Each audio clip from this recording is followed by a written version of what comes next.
Well, now to the details of that latest controversy that Lori mentioned in her item. Hidden RCMP cameras discovered by a British Columbia man and the graphic pictures they contained. Leah Hendry has that part of the story. It all started with a strange flicker in the trees beside Dion Nordick's house. He noticed it as he was pulling out of the driveway. When he got out to see what it was, he was surprised to find 2 cameras hidden in the branches. The first memory card was just a file that, had pictures of the cops affixing the cameras onto my property. On the second camera, something that shocked Nordick.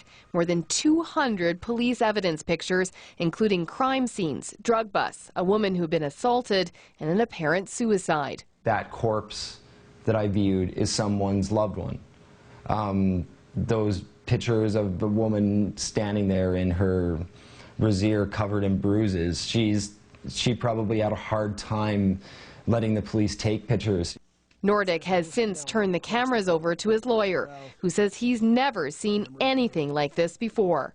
This is what twigged us to the fact that it was an RCMP officer who might have installed these. He says police may have been trespassing. We're just simply trying to get to the bottom of this and find out why the cameras were there and whether there was judicial authorization to have them there. RCMP say they installed the cameras because they suspected Nordick was vandalizing Grand Forks with his graffiti. They acknowledge the memory card's photos may be linked to other ongoing criminal investigations.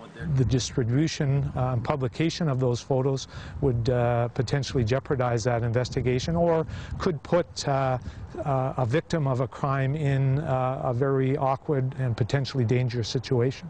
The RCMP are looking into whether the officers who installed the cameras followed proper procedures. They also want the cameras returned.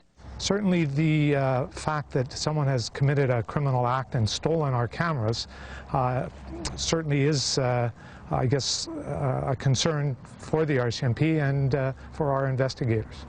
Nordick's lawyer says he's willing to give the cameras back if the RCMP explain what they were doing there in the first place. Nordick hasn't been charged with anything. Leah Hendry, CBC News, Vancouver.